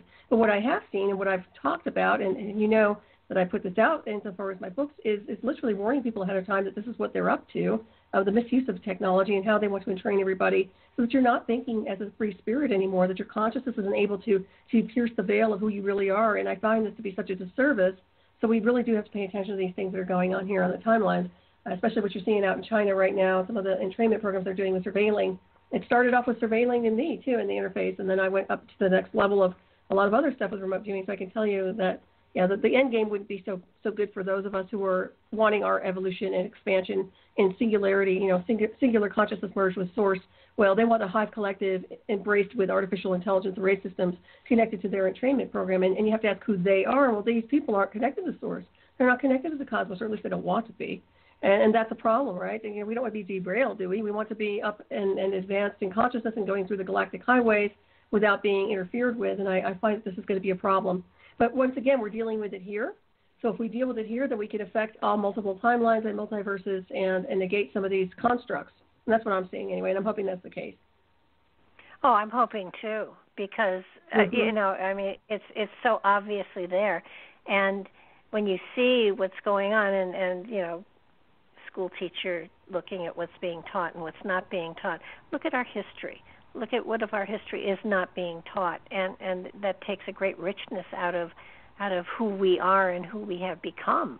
But even go back further, where did we come from? I mean, that's a whole nother ball of wax. And that's what they don't want you to know. And that's the funny part is, because once we activate all those beautiful celestial gifts, well, we don't need them. There's no need for a religion. There's no need for a corporation. There's no need for a government. There's no need for their schools. What do we need them for? So think about that. Yeah, I know you have. But. Oh, yeah. And it's we have ahead of us an amazing pathway.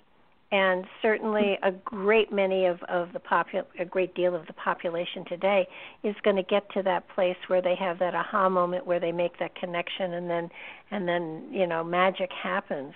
And for those that it doesn't happen for, it will at some point in time. Evolution is wonderful. We do come back. We do come back to the earth plane if it's important to be here, or we go on to another plane of existence. So nothing is, you can't, it's not that people make a mistake, it's that they choose to take longer at one place than another. So, right. You can't say to somebody, well, you're failing, because nobody fails. I mean, this is an eternal journey that takes us to a place where we need to be, and everyone takes as long as they need to at each particular stopping point. It's not like you can't fail in evolution. It's just a matter of how long it's going to take you to get there. Right. Yeah, it's like the Jurassic Park, life finds a way, It really is. It always does. Spirit finds a way. Consciousness finds a way. Always. It cross bridges. It does what it does because its whole process is ascension and evolution. That's my take anyway. So. No, it's a great take. I think that I'm hopeful that people are getting over the thought of we need a spaceship to fly anywhere, because, you know, when I think of the money that has been spent on those spaceships, and the reality is that they are never going to be the Star Trek spaceships. I mean, I know there are spaceships out there. I know there's the Solar Warden going on out there. I know that they're there. But what we're playing with here on this planet is such a waste of time and money. I don't understand why we're doing it. Yeah, look at Elon Musk, too, and I know he's really proud of himself, but I have to say, man, he's going in reverse. So even he thinks he's advancing, and I have nothing against him. But once again, you're looking at all this money, like you're saying, they're going through the traditional old-school way of doing things, and, man, they better stop that big time. That is a waste, as you were saying. But they know this with the black science departments and the black space programs, and, you know, these guys know. Believe me, they know. And they know those of us who are capable of doing it through consciousness, too. Oh, yeah, and, you know, what I have, you know, what I keep looking for and not seeing any material on is what's going on at the South Pole. I mean, there's got to be Yeah, there was an interview just recently. Linda Moulton Howe put out a really good video with, I guess, one of these whistleblowers. I don't know if you saw it or not, but I'll send you the link. I just observed it yesterday. It was really interesting. Did you read it, or did you see it at all, or no? No. Okay, I'll send you the link to it because I found it very interesting. Some of the things that he was talking about was a structure, basically structure beneath that he located. Basically, it was just self-lit. Basically, the walls were all lit. The floor was lit. No official lighting was in there in the rooms at all, so it was coming up from below. And also, he mentioned something about a lime green wall and some glyphs that were not Mayan and they were not Egyptian, which I found interesting also. Now, I don't know how much you've remote viewed that area. I have looked at that area myself, and I know that there's a jump point there, and that's not what I saw, but I've seen other things. And I've seen, like, windows between worlds and a black, it's like you can walk from one part of the galactic highway to the next without taking a ship, so to speak. That's what I see. I did. So I think when we did remote viewing, we went into one of the pyramids in Antarctica. I don't know if you did that one, but I'm pretty sure that. Yeah, it's on the website. If you go to the remote viewing, it's the Antarctic one is there. But as I recall, it was like jump points Very to interesting. Other realities. Yeah. There you go. Well, you're right. That's exactly. I can confirm that too. Then, because that's what I get, and I've seen it.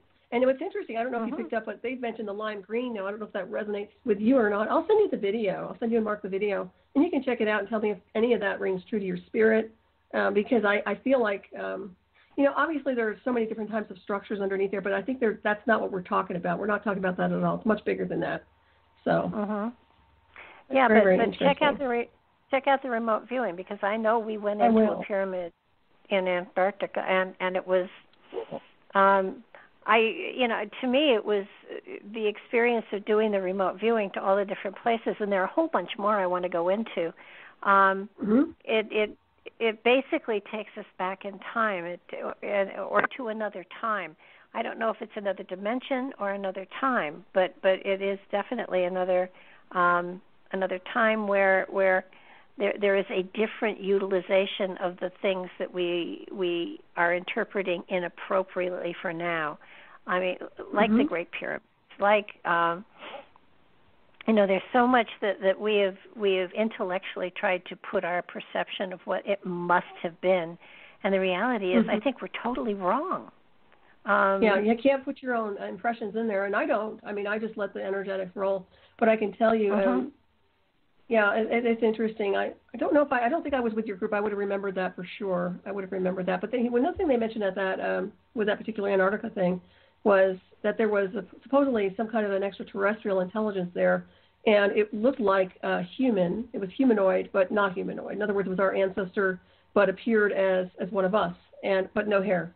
So that was another thing that they were describing as well. Now, I don't know if you saw that when you were doing any remote viewing, or if you remember anything, but I'll send you the link. I'm going to post it right here in your Skype, and you can send it over. I'll send it to Mark, before you slip over here too. There's a mic probably in my background. No, he's usually around. He's very faithful at being here and okay, so But you'll check it out when you feel, when you're bored some night, just go ahead. It's only like 40 minutes, but she does a good job. And you can take the whistleblowers with a grain of salt, obviously, but you know and I know because we're way beyond a lot of these guys with their so-called clearances. I mean, I'm sorry, but we are. And I say that with no arrogance. Oh, cool. Very nice. Yeah. Excellent. I did not do that with you all. I don't know where I was, but I know I didn't do that particular viewing. So interesting. Yeah, I'm looking forward to seeing what the comparisons are. If you, that'd be very interesting. Yeah, actually, I haven't checked, but there are a lot of comments on it that I hadn't seen before. So very nice. I thought it was a great group. You did a fabulous job. Go ahead. No, I want to pick it up. I want to get going on that again, and I want to go into some of the big underground passages that are in different parts of the country. And I do want to. We did do the moon. I don't know if we did Mars, but we did the moon and did a lot of different places. So yeah, I'm going to continue that. I'm going to put maybe 8 or 10 more of them up there, and I still have the group. And I will put them out there, and I'll put them up so that anybody who wants to can do the meditation and just see what they get from it. No, that was a blog that I really enjoyed doing. So I'm gonna definitely keep it up. But it's kind of like okay, we've got so many shows going on now that it's really it's a joy. It's an absolute joy to do them, and he's a great person to work with. So.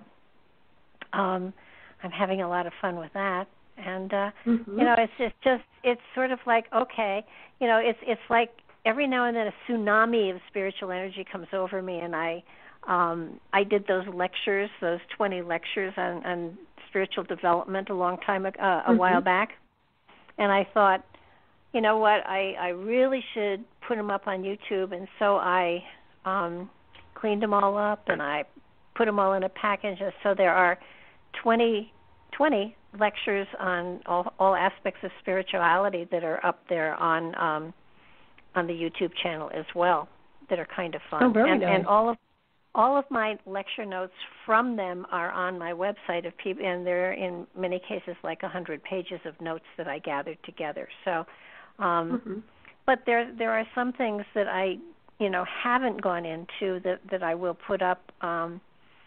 In a separate way, and I'm going to call it Spiritually Speaking. And nice. I will put up on Patreon. Put it on what? You should set it up on Patreon. You put your videos up there, and people can support you on that. The Patreon accounts. You've heard of those, right? No, but not this. I don't need money me send from you it. Information. Well, I know you don't need any money, but I think it's a courtesy. It'd be nice if people want to donate and appreciate what you're saying and the information you're providing. That's just me. But, if you want Patreon, I'll send you the information. Anyway. Okay. Yeah. It's kind of like I want to get more into putting more Emerald Tablet stuff up there. I want to get putting up stuff. I want to put some stuff up on the raw material. I want to put some stuff up on, so there's so much out there. I want to kind of do a little, and with the raw material, I swear to you, I've been saying this for now, easy 5 years. The raw material is really good, but can be confusing because it kind of jumps back and forth. It really is telling the story of the journey of the soul through time. And what I want to do is take it and put it in sequential order so people understand what's happening, and it isn't starting out with Ra in the Temple of Light and then going to Egypt. There's stuff that goes before that you have to understand. And once you understand the sequential order, then it all makes a great deal more sense. Yeah, definitely.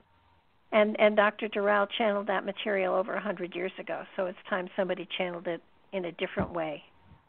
Right, and the part I like about that is there wasn't the satellite interference that there is now. So I look at the old ancient people who used to do channeling and mediumship, and even Edgar Cayce. I mean, you look back at it, where they didn't have as much interference, I feel like that was much more of a pure, refined database of information versus what's going on now. That's true, and I have, it's funny you said interference. I have a friend who is a terrific medium, and she's just been diagnosed with dementia or Alzheimer's, one or the other. And she was really. She said, my ego is going. I don't understand, and my memory is going. And I said to her, this is going to make you a much better medium. And she said, what are you talking about? And I said, well, the only thing that gets in the way of a medium is their ego getting in the way. And if your ego is gone, that means that you're going to be so much better at all of this than you were ever before. You should raise your prices. And, she started to laugh, and she said, well, she had been doing some writing, and she said, it's really quite good. And I said, listen, if you can keep yourself focused, that's great. I said, the ego gets in the way. The ego puts opinion into a lot of material, and if you can keep the ego at bay and just pour forth the spiritual energy, I mean, you'll be considered a prophet. One who doesn't know where her keys are, but you'll be considered a prophet. Right, and Alzheimer's also can be created through technological feeds, interface. You probably knew this, and also toxicity with metals. So not that she doesn't have Alzheimer's, but I would say I would double check that and actually do a detox maybe on a metal level as far as metallics in her system, because that can cause it also. And just a heads up, anytime anybody gets a diagnosis of something, I've got to double check it and triple check it, and especially when it comes to what's going on today. Yeah. Vitamin B12, for example, I mean, that can definitely help people who have potential Alzheimer's or dementia. I will pass that on. But she was thrilled. She got off the phone and she said to her husband, I could be a prophet. And he said, you could also be a Looney Tune. And she said, nope, Barbara says I could be a prophet, so that's what I'm going to be. And you know something, if she you get diagnosed like that, and it is a shock, and it is, it does kind of stun you, but it depends on how you look at it. And that's true too. I said to her, you keep your mind busy, and you won't lose it. So long as you're using it, it can't get lost. And I said, what do doctors know? They are scientific. They don't know anything about spiritual work or anything. I said, you do Reiki, you do meditation, you do all sorts of things. Don't let their words determine where you go. Agreed. Take charge of your own life. How old is she? Can I ask? Is she sure. older? She's in her 60s. Okay. Well, she's still pretty young. If she's doing healing work, she could probably reset her holographic field and actually assist in repairing her neural circuits. Yeah. So just a heads up. I mean, nothing is impossible, and I'm a firm believer in beyond miracles. I believe that everything is miracle oriented, especially when we're in that state of consciousness where we can do miraculous things. I mean, powerful work. So, I would say, I think she can repair herself. Well, and then the next time I talked to her, she said, I know that I can heal this, but do I really want the ego back? If it's going to make me better not having an ego, I said, well, get healthy and just don't have your ego back. You have a choice. Usually leave your ego at the door anyway. When the higher self descends. Yeah, go ahead. Oh yeah, no. When I do any sort of work, I basically send my ego out to the movies or to lunch or to shopping without a credit card. It's just I literally say, go away for a while. I'm going to be busy talking to another part of me, and go watch TV or something else, And for the most part, I can hear a door slam, and I know that I am now, in a space where I can share, I can channel, I can do whatever I want, and it's really I know it sounds silly, but it does work. Oh, absolutely. I agree. Yeah, there's only one way. I mean, you've got to get all the busyness out of your brainwave activity. Yeah, I think my only problem with this work is when I do a radio show or something like that. The cats love the energy, and I'm constantly, moving a cat off the keyboard or getting rid of a cat who's in front of me, or, it's. That's my house. I have 2 cats, and they're always running around right when I do a live show. Or my dog. He has, like clockwork, he'll come right next to me, lean on me, that he drinks next to his water bowl, which, of course, is very, very noisy. So I guess I should move the water bowl, but he definitely says cue to come near me. So I think my most proud moment of doing radio shows is one day when they brought a mouse in, a live mouse, and let it loose in the kitchen where I do the show, and I am quietly trying to sound professional and keep going with whatever it is I'm doing and everything, and the cats are all over the place chasing this mouse. I am chasing after the mouse as well, trying to catch it under a plastic container, and I ended up ending the show with my foot on the container so the mouse couldn't get out, so that I realize that sounds silly, but they could have lifted it and let the mouse out. But, here I have my foot on this thing, holding the mouse because it's still alive, and I want to make sure I can get it outside where it will probably freeze to death, but it will not be killed by my cats, and it's I usually let them go and say, don't come back, they'll kill you. And but it was the last 20 minutes of the show, and I was drenched in sweat, trying to be articulate and calm and trying to catch a mouse, and the cat's going like crazy around me, like, whoa, it's our toy, get away from here, it's alive.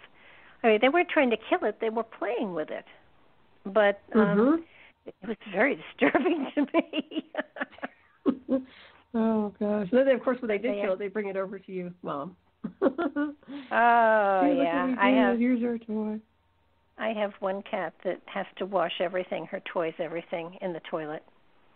She just soaks them and then brings them and drops them and says, see, it's clean. And every now and then there's been a mouse or a chipmunk or something there, and it's like, so you have to learn. But I think that having animals around you energizes you tremendously. It's another level of it tells you if you're in the right place or not. When people come to the house, I say I really pay attention to what the cats are doing. If the cats look at them and just hang out, then fine. If the cats are gone, then I know that there's something wrong with that person, and I literally jokingly say, but 100% mean it, you're being cat scanned. And they know if somebody's energy is not good, and they will get out of the way immediately. And so it's really cool to have a dog or a cat around, so that there's another check on gauge on your energetic field. I agree. And these guys work as a unit over here. Yeah. No, I personally, my own belief is somebody who doesn't have a pet, if they can have one, sometimes, you just can't because of your living situation. But if they don't have a pet, there's something missing from their spirit. It doesn't make them bad people. It just means that there's a level of energetic there that could make life even richer for them. But, I agree. Stuff like that do pop in from time to time. So we're getting down to the end here. I got to tell you, this has been so delightful. I am so delighted that we were able to get this in, and with good sound, I might add. Yes, and thank you for having me, Barbara. It's always a pleasure. I really appreciate it. Well, you want to give people your website and your radio show and stuff like that? Oh, sure. Yeah, my website's Night Shadow Anomaly Detectives. Books are on Amazon.com, and my radio show is Hyperspace at KCOR Digital Radio Network each Friday, 12 midnight, 9 p.m. Pacific. And then I still have Raven Star's Witching Hour on Saturdays at 12 midnight, 9 p.m. Pacific, and that would be on revolution.radio. And thank you again. It's been awesome. I can't spit out words right now. Well, it has been awesome. And also, do check her books out on Amazon.com. And the one you must buy if you really want to be informed is, you don't have to buy it, but I swear by it, Transmutation Through Ascension, Soul of the Sun, and SON, and 1 Million Miles Till Midnight, Between the Mirror and the Lens. And then the third book, I encourage you to get Mr. Sun and the Halloween Ball. Why have you never pushed that book? That is such a cool book. I do. It's seasonal, though. It's around Halloween or Samhain to the Witch Club. But, yeah, it's definitely one of my favorites. It's a children's book, and I try, but I tend to forget. It was my downtime between very hardcore books, so. But I love it, too. And it was actually on audio, but I have to redo that, yeah. But it's such a sweet book. Ah. Well, thank you. I'm glad you liked it. I'd like to see an animation, Barbara. Really? Who did the illustrations? It was at Author House Books. Yeah, she did a good job. The gal over there. Great illustrations. Okay, well, we're going to say good night, and thank you so much again. It's always a pleasure and a joy to have